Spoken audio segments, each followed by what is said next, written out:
sem alicerces, e arrojando-se o rio contra ela, logo desabou, e aconteceu que foi grande a ruína daquela casa. Podeis assentar. Amado Deus, suplicamos a Ti, Senhor, agora, ó Deus, toda ajuda, Senhor, que é necessária para que seja expressa a Tua vontade, Senhor, nesta administração. Pedimos ao nosso bom amigo, o nosso Consolador, Espírito Santo, para que nos instrua, Senhor, nesta administração, Senhor, que nós possamos sair daqui, Pai, alimentados, ó Deus, em nossa fé, Deus, que possamos sair daqui, Senhor, transformados, Senhor, pelo poder da Tua palavra, Senhor. Ajuda-nos, Senhor, ó Deus, nas nossas limitações e fraquezas, e que Teu poder, Senhor, Ele se aperfeiçoe em nossas fraquezas, Senhor. Pedimos que o nosso coração de carne, tu nos deve, Senhor, ele receba a Tua mensagem e a Tua palavra possa ser escrita e guardada por este coração, meu Pai. Nós te pedimos este favor, que Teu Espírito Santo nos revele, Senhor, todas as coisas que nos faltam e nós precisamos, Senhor. Nós fazemos esta oração, Senhor, clamando, Senhor, no nome de nosso Senhor Jesus Cristo. Amém. Amém. Gente, não adianta ouvir tudo o que Jesus ele falou e não colocar em prática.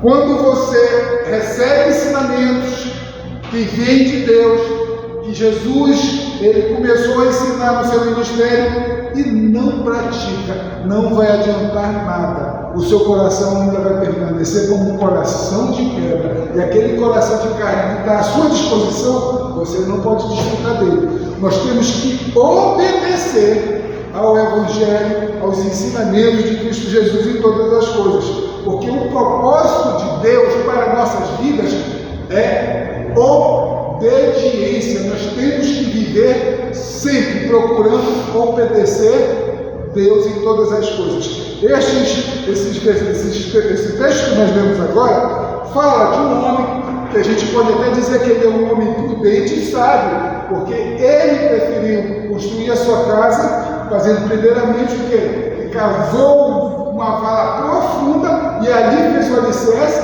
e depois ele fez a construção da sua casa. Então veio o rio e não derrubou a casa. Quer dizer, pode vir as tribulações, mas ele vai ter bom ânimo porque ele sabe onde ele alicerçou a sua casa e de que forma ele fez isso.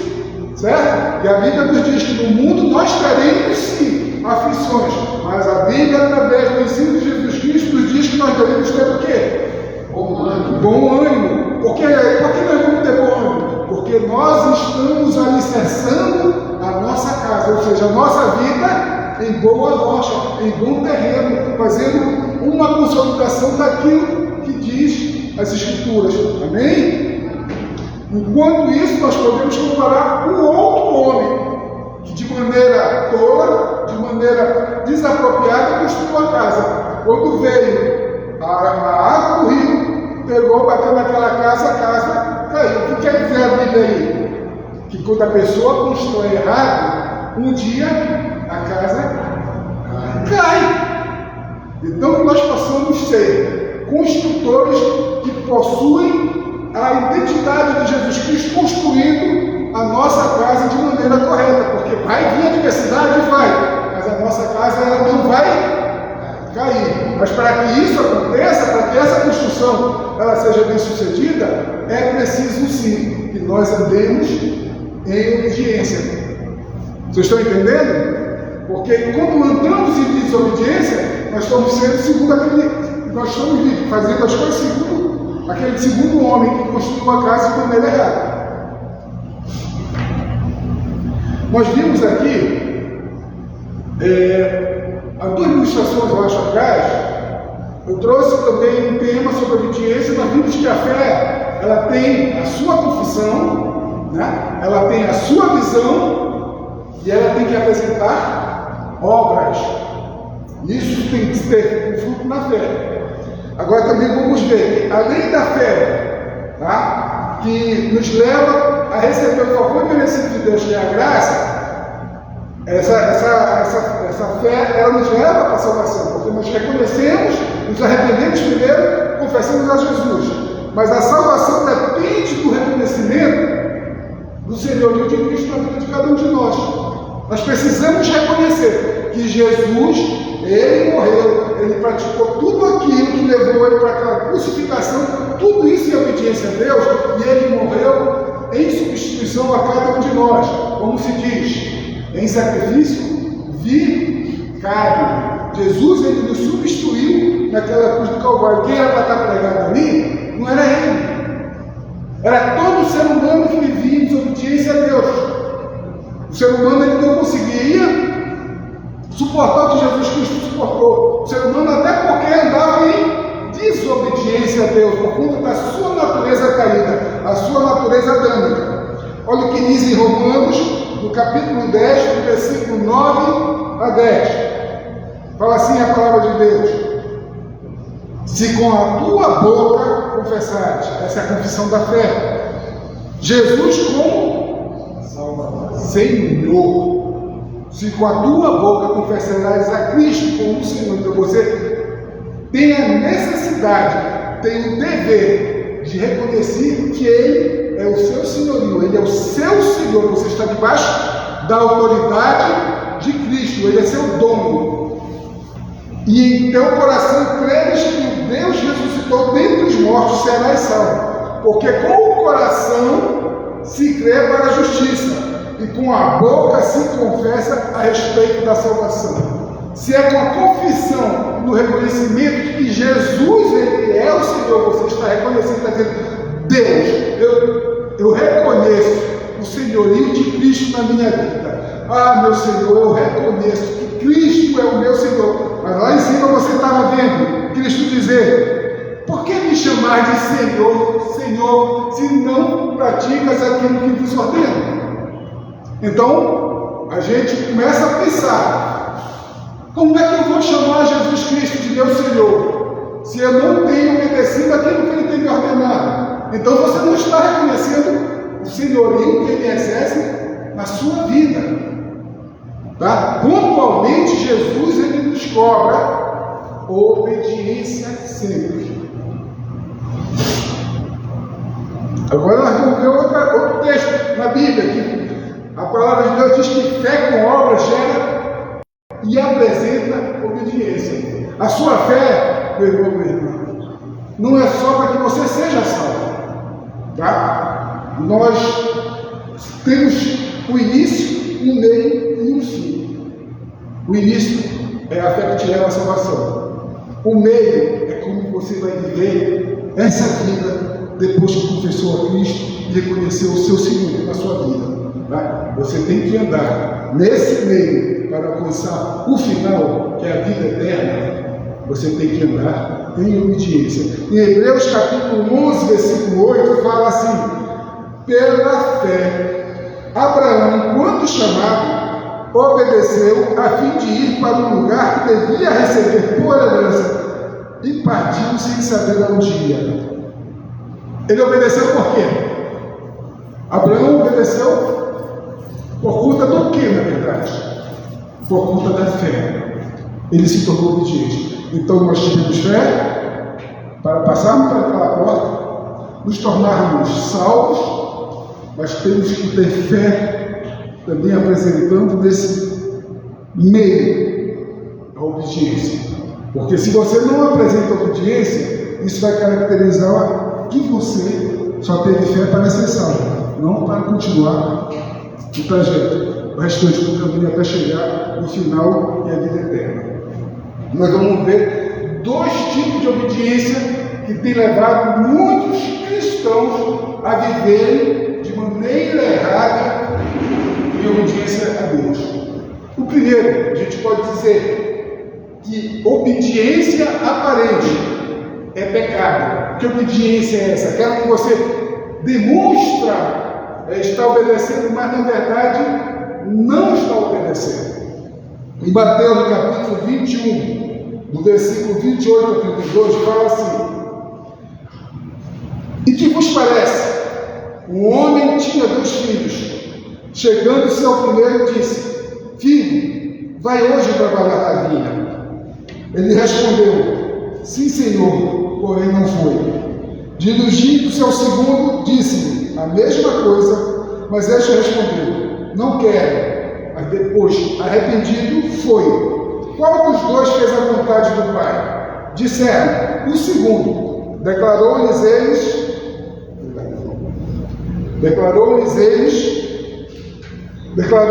Jesus, em verdade vos digo que publicanos e meretrizes vos precedem no reino de Deus, porque João veio a vós outros no caminho da justiça e não acreditaste nele, ao passo que publicanos e meretrizes creram. Vós, porém, mesmo vendo isto, não vos arrependestes, afinal, para acreditar neles. O primeiro filho, ele mostrou uma aparente obediência. Ele disse, respondendo ao pai, sim, Senhor, mas ele não foi. O segundo, o que é que disse? Não quero. Mas depois, ele se arrependeu e foi. Né? Porque ele fez a vontade dele, ele obedeceu ao pai dele. Mas o primeiro, ele nos mostrou uma aparente obediência, porque ele respondeu positivamente a seu pai, dizendo que iria, mas ele não foi. Então tem muita gente que está com dificuldade de entender isso, de obedecer a Deus. Na nossa caminhada, podemos falhar, podemos fazer que nem o segundo filho, dizer que não queria, eu não quero isso, mas depois nós vamos chegar e dizer, poxa, estou tão arrependido, eu vou obedecer. Né? Então nós podemos fazer essa comparação com o que Jesus está falando, que até os publicanos e meretrizes eles precederiam no reino de Deus. Por quê? O publicano e a meretriz, ou no caso o publicano e a prostituta, não quero. Eu estou ouvindo a tua palavra, não quero praticar, eu não quero ser obediente. Mas eles, num certo momento, iam se arrepender, se voltassem assim, não, eu quero, eu vou obedecer. Enquanto os fariseus não recebiam essa ordem de obedecer em nenhum momento. Até o dia de hoje. Né? E é muito comum no meio da igreja do Senhor. Pessoas que querem viver com aparente obediência. Tá? Nós temos que entender, nós somos levados a viver pela fé. A Bíblia diz que o justo viverá pela fé. O que nós devemos viver de fé em fé. Quer dizer, é nesse meio, nesse trajeto do início da salvação até a vida eterna, que nós temos que andar de fé em fé. A nossa vida vai sendo transformada, a palavra de Deus vai gerando essa transformação. A nossa mente, ela passa pela transformação, ela passa por tudo isso. Vamos sim, podemos até realmente vacilar, errar, ter um mau comportamento, uma ação indigna de filho de Deus, mas nós também podemos nos arrepender e voltar para o caminho. Mas temos que voltar ao quê? Em obediência. Não adianta a gente querer. Hoje eu obedeço, amanhã não obedeço. Amanhã eu obedeço e depois de amanhã não obedeço. E isso vai ser sempre uma obediência aparente. Eu vou, como diz a Bíblia aqui, que o segundo filho disse que não iria, se arrependeu, disse, não, é melhor eu obedecer. Então quando a gente tiver um entendimento que realmente é melhor obedecer, nós faremos isso com mais segurança e com mais espontaneidade, porque nós vamos ver, se eu obedeço, eu me dou bem, eu vou ver isso mais lá na frente. Se eu não obedeço, eu quebro a minha cara. Olha o que diz, daquele que ouve as palavras e não pratica, como nós vimos lá no texto inicial em Lucas, enganando a si mesmos por ser apenas ouvinte. Em Tiago, no capítulo 1, no verso 22 ao verso 25, diz assim: tornai-vos, pois, praticantes da palavra, e não somente os ouvintes, enganando-vos a vós mesmos. Meu irmão e minha irmã, quando nós só ouvimos a palavra e não a praticamos, nós não estamos enganando a Deus, porque Deus é onisciente, Ele é onipotente e é onipresente, Ele sabe todas as coisas. Podemos enganar um ou outro, mas no fundo, o que a Bíblia diz que a gente acaba fazendo é enganar nós mesmos. Por isso que quando a gente ouve a palavra de Deus,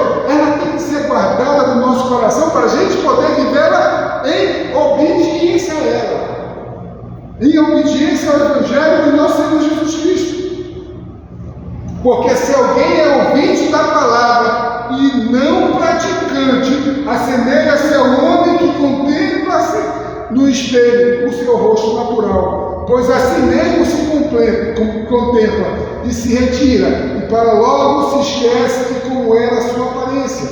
Mas aquele que considera atentamente na lei perfeita, lei da liberdade, olha só, a lei perfeita, a lei da liberdade, a lei de nosso Deus, e nela persevera, não sendo ouvinte negligente. Ouvinte negligente é aquele que não pratica, mas operoso praticante. Esse será bem-aventurado no que realizar. Quando você realmente começa a entender que é necessário viver nesse relacionamento com Deus e obediência a tudo que Ele requer de nós, você será bem-aventurado no que realizar.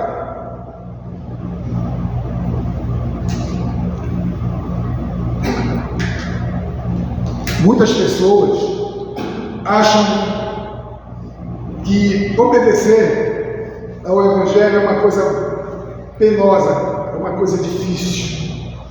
Olha o que diz em 1 João, no capítulo 5, no versículo 3. Porque este é o amor de Deus, que guardemos os seus mandamentos. Ora, os seus mandamentos não são penosos. Em outra versão, a NVI diz assim, pesados. Quando você quer colocar uma dificuldade em obedecer, porque você não quer obedecer, porque os mandamentos de Deus, segundo a palavra, eles não são penosos e eles não são pesados. Deus não vai te dar nada do que você não pode suportar, meu irmão, minha irmã. Nós vimos agora em Tiago, que esse será bem-aventurado no que realizar. Olha o que diz em Josué, capítulo 1 e 8, em relação a essa bem-aventurança. Não cesse de falar, mas essa bem-aventurança é aquele que ouve e pratica. Josué 1,8 diz assim: não cesse de falar deste livro da lei, antes medita nele dia e noite, para que tenhas cuidado de fazer segundo tudo quanto nele está escrito. Então farás prosperar o teu caminho e serás bem-sucedido. Olha o que diz lá novamente Tiago: esse será bem-aventurado no que realizar. E Josué diz: então farás prosperar o teu caminho e serás bem-sucedido. Agora olha só em Salmos, diz assim, no capítulo 1, do verso 1 a 3, diz assim: bem-aventurado o homem que não anda no conselho dos ímpios, não se detém no caminho dos pecadores, nem se assenta na roda dos escarnecedores. Antes, o seu prazer está na lei do Senhor, e na sua lei medita de dia e de noite. Ele é como árvore plantada junto à corrente das águas. É aquela casa que a gente viu que foi bem edificada perto de um rio, que no devido tempo dá o seu fruto e cuja folhagem não murcha. É tudo quanto ele faz será bem sucedido. Olha o que leva a pessoa a uma realização de sucesso, de prosperar, de realizar e ser bem-aventurado. Ser ouvinte e praticante da palavra. Quando você é praticante, é porque você é obediente, porque a palavra requer isso, obediência. Nós também temos que ter cuidado, porque muitas das vezes a tradição pode nos apresentar uma aparente obediência. Vamos trocar tradição e vamos colocar religiosidade e substituição. Não é a mesma coisa. Vamos entender aqui Marcos 7, no capítulo 5, no versículo 13, fala: interpelaram os fariseus e os escribas, porque não amam os teus discípulos de conformidade com a tradição dos anciãos, mas como com as mãos por lavar. Respondeu-lhes: bem profetizou Isaías a respeito de vós, hipócritas, como está escrito: este povo honra-me com os lábios, mas o seu coração está longe de mim, e em vão me adoram, ensinando doutrinas que são preceito de homens. negligenciando o mandamento de Deus. Guardais as tradições dos homens. Jesus prossegue. Pois Moisés disse: honra teu pai e a tua mãe, e quem maldisser a seu pai ou a sua mãe seja punido de morte. Vós, porém, dizeis: se um homem disser a seu pai ou a sua mãe, aquilo que poderias aproveitar de mim é corbã, eu pesquisei o que era corbã, porque corbã, a lei de Moisés exigia que os filhos cuidassem de seus pais idosos, mas uma tradição dos antigos dizia que se você tivesse dinheiro ou outras posses que desejasse ofertar a Deus ou ao templo, esse é o corbã, então essas propriedades não poderiam ser utilizadas para sustentar os pais. Isto é oferta para o Senhor. Então quer dizer, o que é que os anciãos estavam fazendo? Moisés, ele disse o que era para ser feito: honra a teu pai e a tua mãe. E que é a tradição, os costumes, a religiosidade dos anciãos estavam dizendo? Que se eles tivessem dinheiro ou propriedade, eles deveriam deixar de cuidar dos pais idosos para ofertar no templo ou a Deus. Tá? Então eles estavam o quê? Negligenciando, cumprir e obedecer a palavra de Deus, que era para honrar pai e mãe. Então não esqueçais de fazer qualquer coisa em favor de seu pai ou de sua mãe, invalidando a palavra de Deus pela vossa própria tradição, que vós mesmos transmitistes, e fazeis muitas outras coisas semelhantes. Muitas das vezes, por conta ainda que nós não fomos despertados, vivemos às vezes dentro da própria igreja uma vida de religiosidade.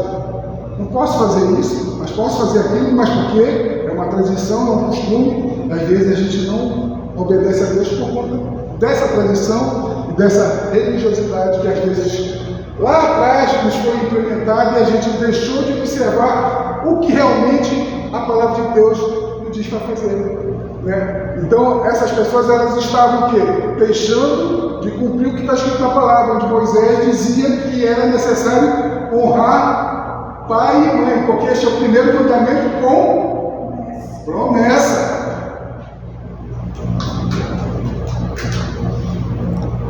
Vamos mais uma vez agora ver uma outra abordagem sobre obediência. Existe uma obediência parcial, aquilo que você obedece por achar que é importante obedecer, e aquilo que você não obedece porque você não dá o necessário valor a esse tipo de obediência.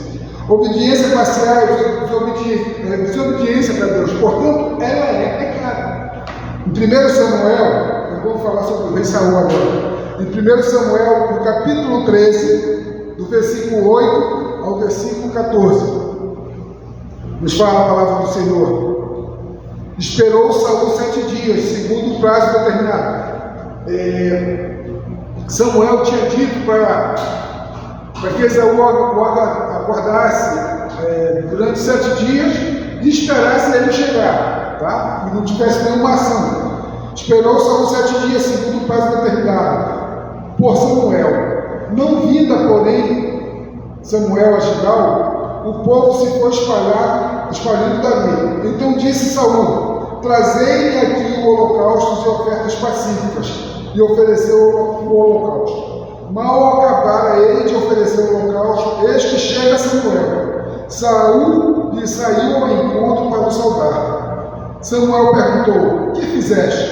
Respondeu Saul: vendo que o povo se ia espalhando daqui, e que tu não vinhas nos dias atrasados, e que os filisteus já se tinham juntado em Miquimás, eu disse comigo: agora descerão os filisteus contra mim a Gilgal, e ainda não obtive a benevolência do Senhor, e forçado pelas circunstâncias.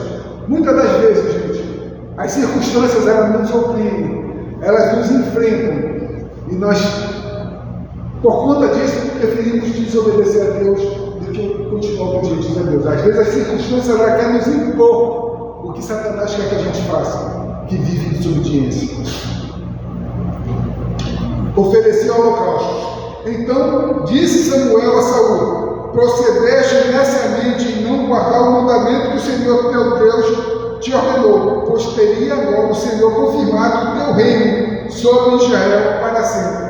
Já agora não subsistirá existirá o teu reino. O Senhor buscou para si um homem que lhe agrada. Outras versões falam: o Senhor procurou o homem segundo o seu próprio coração. Que homem é esse que a gente está falando? Se tornou rei depois de Israel? Rei Davi. Por quê, gente? Porque Davi, se a gente for analisar, Davi fez coisas piores do que o rei Saul em relação à obediência. Mas Deus, a Bíblia nos fala, em 1 Samuel, capítulo 16, versículo 9, a Bíblia nos fala que Deus, Ele não olha para a aparência, Ele olha para o coração. Tá? Diz assim, 1 Samuel 16, 7. Porém, o Senhor disse a Samuel: não atente para a sua aparência nem para a sua altura. Isso quando Samuel estava indo na casa de Jessé. Porque eu o rejeitei. Porque o Senhor não vê como vê o homem. O homem vê o exterior. Porém, o Senhor, o coração.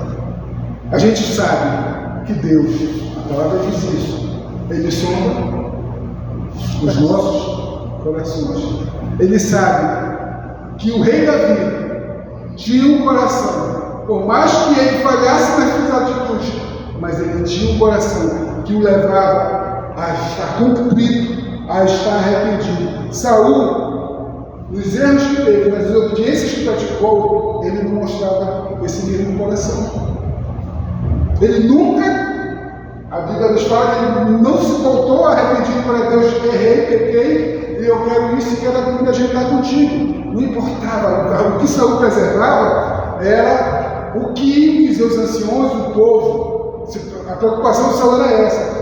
Enquanto Davi, o reinado dele, ele se preocupava somente no relacionamento dele com Deus, que era importante, não o povo, mas o que Deus ia pensar dele. Agora a gente vai deixar uma ilustração bem bacana. Quem obedece parcialmente, desobedece totalmente. Por quê? Se você só obedece uma coisa e não obedece as outras coisas, olha o que diz a Bíblia. Tiago 2, de 10 a 11 diz assim: pois qualquer que guarda toda a lei, mas tropeça em um só ponto, se torna culpado de todos. Porquanto aquele que disse: não adulterarás, também ordenou: não matarás. Ora, se não adulteras, porém matas, vem ser transgressor da lei. Então, meu irmão, você está andando obediente, né? Totalmente, mas você deixa de obedecer uma parte do que recomenda a Bíblia, você desobedeceu todo o restante da parte da Bíblia.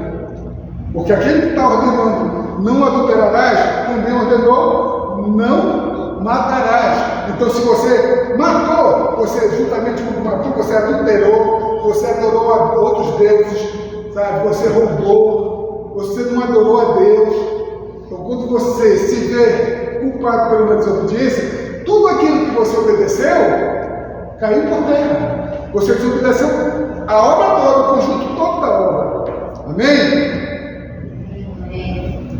A gente tem que entender que não se deve relativizar a obediência. Em Gênesis capítulo 10, versículo 10 a 13, fala assim: havia fome naquela terra. Desceu, pois, Abraão ao Egito para aí ficar, porquanto era grande a fome na terra. Quando se aproximava do Egito, quase ao entrar, disse a Sarai, sua mulher: ora, bem sei que és mulher de formosa aparência. Os egípcios, quando te virem, vão dizer: é a mulher dele, e me matarão, deixando-te com vida. Dize, pois, que és minha irmã, para que me considere por amor de ti, e por tua causa me conserve a vida. O que é que a gente consegue entender nisso? Que havia uma relativização da obediência. Adulterar naquela época era muito importante obedecer. Não adulterarás. Eles preferiam não adulterar. Mas matar era relativo. Por que era relativo? Se você ler bem e entender, vai ver que eles preferiam matar tá? Porque o marido da mulher morta ela se torna o quê? Viúva. E eles poderiam possuir a mulher. Então não seria adultério. Então poderia matar. Era um pecado de menor expressão, vamos dizer assim. E adulterar não. Era um pecado muito grave, gravíssimo. Estava sendo relativizado a audiência, mas a gente sabe que a gente não deve matar e nem adulterar, praticar um homicídio. Nos dias de hoje, o que o mundo está apresentando para a gente é que o adultério é de menor importância. Então, a pessoa adultera porque não tem muita importância obedecer, não adulterar. O adultério hoje em dia é uma prática comum e normal em muitas famílias. Mas matar hoje se tornou uma obediência de um nível mais elevado. É preferível não matar, mas adulterar eu posso. Meu irmão, a gente tem que obedecer tudo aquilo que diz a Bíblia. Nós vimos em Tiago aqui, ó. Pois qualquer que guarda toda a lei, mas tropeça em um só ponto, se torna culpado de todos. Porquanto aquele que disse, não adulterarás, também ordenou, não adulterarás. Porque se não obedecer um ou ao outro, vem-se a transgressão da lei. Quando você não obedece, você está transgredindo a lei em tudo. Apesar de nós vivemos na graça, mas Deus, Ele quer que esse comportamento moral de obediência continue conosco. Vamos ver Saul insistindo no erro da obediência parcial. Ainda em 1 Samuel, no capítulo 15, de 1 a 3. Disse Samuel a Saul: enviou-me o Senhor a ungir-te rei sobre o seu povo, sobre Israel. Atenta, pois, agora às palavras do Senhor. Assim diz o Senhor dos Exércitos: castigarei a Amaleque pelo que fez a Israel, ter se oposto a Israel no caminho, onde este subia do Egito. Vai, pois, agora, fere a Amaleque e destrói totalmente a tudo o que tiver, e nada lhe poupes. Porém, matarás homem, mulher, meninos e crianças de peito, bois e ovelhas, camelos e jumentos. A atitude de Saul foi obedecer parcialmente. Nós vamos ver isso no capítulo 7, no capítulo 15, do versículo 7 a 23. Então feriu Saul os amalequitas, foi chamado ele ferir, obedeceu. Desde Ávila até chegar a Sur, que está de fronte do Egito. Só que ele, já no versículo 8 já disse: tomou vivo a Agag, rei dos amalequitas, porém a todo o povo destruiu a fio da espada. Deus chamou ele a matar todos, sem exceção. E ele manteve vivo o rei amalequita. E Saul e o povo pouparam Agag, e o melhor das ovelhas e dos bois. Além disso, ainda ficaram com os melhores, com as primícias das ovelhas e dos bois dos amalequitas, os animais gordos e os cordeiros, o melhor que havia, e não os quiseram destruir totalmente. Porém, toda coisa vil e desprezível destruíram. Deus ele ordenou não somente exterminar com todos os amalequitas, mas com todos os seus animais. Saul não mata o rei, ficou com as primícias dos animais dos amalequitas. Quer dizer, aquela obediência inicial foi parcial, porque ele não continuou obedecendo. Era para matar a todos, ferir a todos, matar, exterminar. Não somente isso, os seus animais também. E Saul, querendo obedecer só parcialmente, fez o quê? Ele deixou vivo o rei, trouxe com ele as primícias dos animais. Então, é claro que a gente consegue entender com facilidade. Ele teve uma obediência o quê? Parcial. A nossa vida não pode ser de escolher obedecer parcialmente a Deus. Olha o resultado. Então veio a palavra do Senhor a Samuel dizendo: arrependo-me de haver constituído Saul rei, porquanto deixou de me seguir e não executou as minhas palavras. Quer dizer, não atendeu às minhas ordens. E Jesus diz lá: por que me chamar de Senhor, Senhor, que não obedece aquilo que eu vos ordeno? Então Samuel se contristou e toda noite clamou ao Senhor. Madrugou Samuel para encontrar Saul pela manhã, e anunciou-se aquele. Já chegou Saul ao Carmelo, e este levantou para si um monumento, e dando volta passou e venceu a Gilgal. Veio, pois, Samuel a Saul, e este lhe disse: bendito sejas tu do Senhor. Olha a cara de pau de Saul. Está dizendo: executei as palavras do Senhor. Ele executou o que Deus ordenou para ele? Em nenhum momento. Em nenhum momento. De forma plena? Total? Não. É muito cara de pau. Então disse Samuel: que balido, pois, de ovelhas é este nos meus ouvidos, e o mugido de bois que ouço? Respondeu Saul: de Amaleque os trouxeram, porque o povo poupou o melhor das ovelhas e dos bois para sacrificar ao Senhor teu Deus. O resto, porém, destruímos totalmente. Então disse Samuel a Saul: espera e te declararei o que o Senhor me disse esta noite. Respondeu-lhe Saul: fala.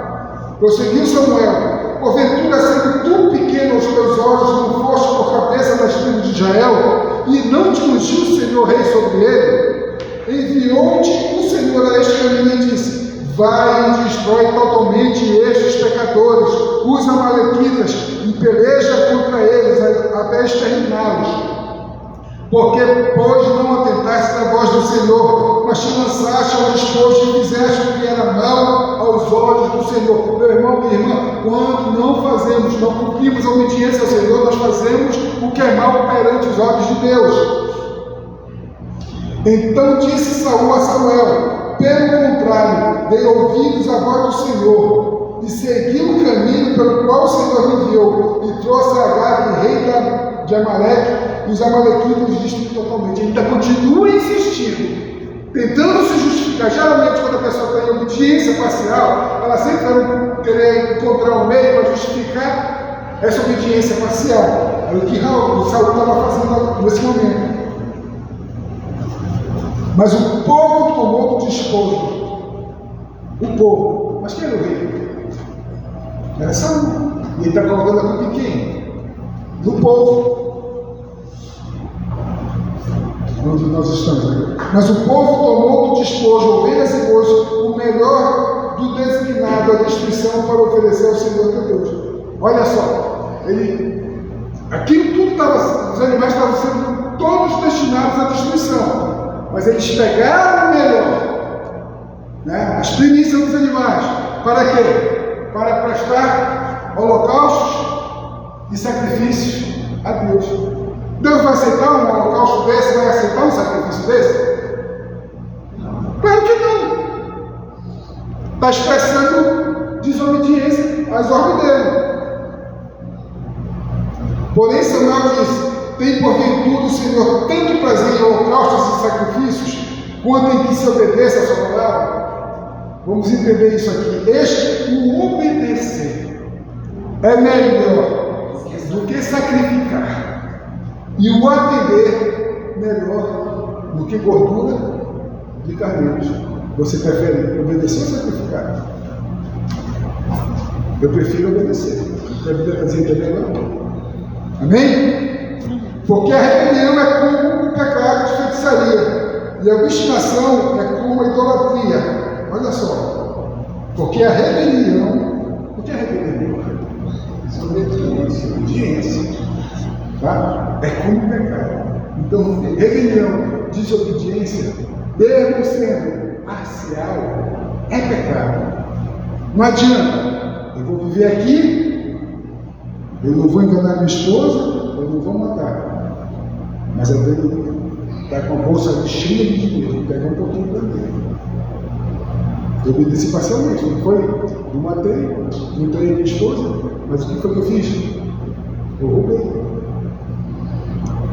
Muitas vezes nós estamos caminhando assim, achando que estamos agradando a Deus, achando que nós estamos vivendo sem pecar. Aí é profundo esse nível de obediência que Deus está requerendo de cada um de nós. Requerendo do seu povo, da igreja. Não adianta a gente querer viver a nossa vida, meu irmão, minha irmã, a bel prazer, do jeito que a gente quer. Quem vai nos instruir sempre é a palavra do Senhor. Ela vai nos levar, vai nos direcionar a perseverar até onde? Até o fim. E com isso nós vamos herdar o quê? A vida eterna. Então, é melhor obedecer do que sacrificar. Amém? Amém. Vocês entenderam a necessidade de se obedecer em sua plenitude a tudo que Deus está requerendo de nós através da palavra dele? Se nós estamos vivendo obedecendo de maneira aparente, ou até mesmo obedecendo de maneira parcial, eu digo com toda certeza, nós estamos vivendo em pecado. E no dia da vida de Jesus Cristo, o que vai vir sobre nós? Aquele que vive em pecado? Juízo. Nós temos que entender que pela morte do Cordeiro de Deus, nós fomos justificados, passamos pela porta, estamos salvos. Mas isso não diz e nem determina que a nossa condição é que nós estamos salvos para sempre. Não podemos viver pecando, ou seja, não podemos viver em desobediência ao que diz Deus em sua palavra. Amém? Amém. Então nós vamos ficar por aqui, que ainda nós faremos a nossa Santa Ceia do Senhor, possamos fazer a reflexão, onde temos falhado, onde temos retardado a obediência devida a Deus, que possamos melhorar o nível e a qualidade da nossa obediência, amém? Que possamos estar realmente dispostos e interessados, porque o maior beneficiado será cada um de nós, e obedecer a Deus. Amém?